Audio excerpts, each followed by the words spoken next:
옥자는 넷플릭스가 500억이 넘는 제작비 전액을 투자한 봉준호 감독의 영화입니다. 틸다 스윈튼, 제이크 질렌할, 폴 다노, 릴리 콜린스, 스티븐 연 등 할리우드 정상급 배우들과 변희봉, 최우식 등 한국 연기파 배우가 총출동하기도 했습니다. 뿐만 아니라 제작에 브래드 피트가 참여했다고 해 화제가 되기도 했는데요. 오늘은 영화 옥자를 통해 봉준호 감독이 전하고 싶었던 이야기에 관해 나눠볼게요. 보면은 이제 품에 예쁜 작은 애완견을 안고 이제 카트에 이렇게 항정살이나 안심 등심을 이렇게 장을 보잖아요. 사실은 안고 이뻐하는 그 식구 같은 동물과 이 바코드가 찍혀서 포장된 그 새빨간 고기, 사실 둘 다 동물인 거거든요. 우리는 그거를 이제 분리해서 생각하죠. 얘는 음식이고 얘는 나의 가족이고. 근데 이제 이 영화는 그 두세 개의 경계선을 없애버린 거예요. 이 품에 있던 가족이 도살장으로 가는 얘기잖아요. 옥자한테 바코드가 찍히게 되는 거죠. 그래서 사실 저도 고기를 좋아합니다. 오랜 세월 먹어왔고 최근에서야 좀 줄였죠. 근데 우리가 먹는 고기가 과연 어떻게 왔을까? 어디로부터 어떤 과정을 거쳐왔을까? 그리고 제가 실제로 이제 영화에 나온 도살장보다 한 10배, 20배 더 무시무시한 실제 미국 도살장을 이제 방문을 했었거든요. 콜로라도에. 거기는 정말 압도적인데 뭐라고 말로 설명을 해야 될지 모르겠어요. 그러니까 어쨌든 그때 봤던 그 끔찍한 디테일들을 다 설명하고 싶지는 않은데 제일 감정적으로 견디기 힘들었던 게 소가 하루에 5,000마리씩 이제 처형되고 분해되는 과정을 다 보고 이제 밖에 딱 나왔더니 햇빛이 쨍한데 그 밖에 한 수만 마리가 또 대기하고 있는 거예요. 이제 그 도살장으로 들어가기 위해서. 제가 이제 콜로라도에서 보고 온 것처럼 또 이 영화의 클라이막스에 나온 이제 고기를 생산하고 그 동물들을 다루는 방식은 그건 완전히 비즈니스의 세계인 거죠. 안녕하세요. 비건 소식을 모아 전하는 굿모닝 비건입니다. 영화 옥자 속 거대 동물 옥자는 강원도에서 나고 자란 산골소녀 미자의 둘도 없는 단짝 친구입니다. 자연을 벗삼아 평화롭게 지내던 둘은 어느 날 찾아온 글로벌 기업 미란도에 의해 이별을 맞게 됩니다. 옥자가 뉴욕으로 끌려갔다는 사실을 안 미자는 옥자를 되찾기 위해 먼 여정에 나서는데요. 미자는 자신의 친구 옥자를 찾기 위해 뉴욕까지 찾아가지만 옥자를 둘러싼 인물들에 의해 만남의 기회를 번번이 놓치게 됩니다. 그러던 중 미자는 비밀 동물보호단체 ALF의 도움을 받고 옥자가 있는 공장으로 당도하지만 옥자와 같은 슈퍼돼지를 도축해 돼지고기로 가공해 생산하는 공장의 참혹한 모습을 보고 혼란에 휩싸입니다.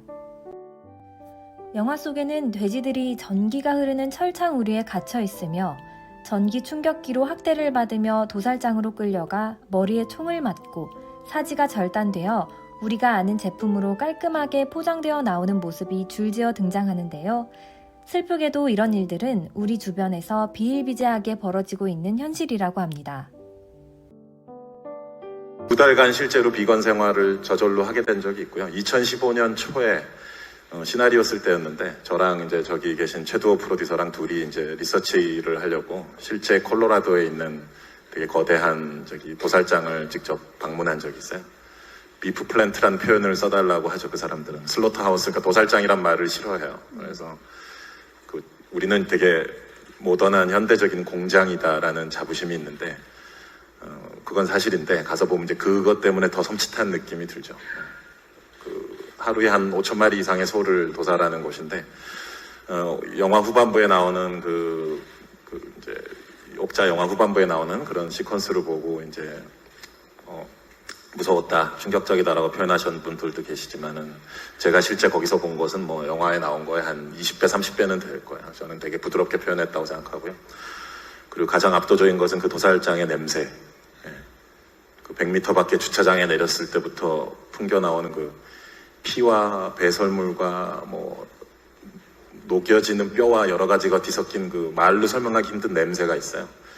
그 후에 이제 뉴욕으로 며칠 후에 돌아가서까지 그 냄새가 계속 옷에 따라오는 그런 환각이 느껴질 정도로. 그러다 보니까 자연스럽게 고기를 못 먹게 되더라고요. 봉준호 감독은 옥자를 통해 공장식 축산에 대해 의문을 던지고 싶었다고 말했습니다. 공장식 축산업은 육류 소비가 보편적인 세상에서 발생한 축산업의 한 형태인데요. 이는 단어 그대로 공장처럼 고기를 생산하기 위해 생명을 하나의 수단으로 이용하는 것을 말합니다. 공장식 축산에서 새끼 돼지는 태어나자마자 마취 없이 거세되고 꼬리가 잘리며 어금니가 뽑힙니다.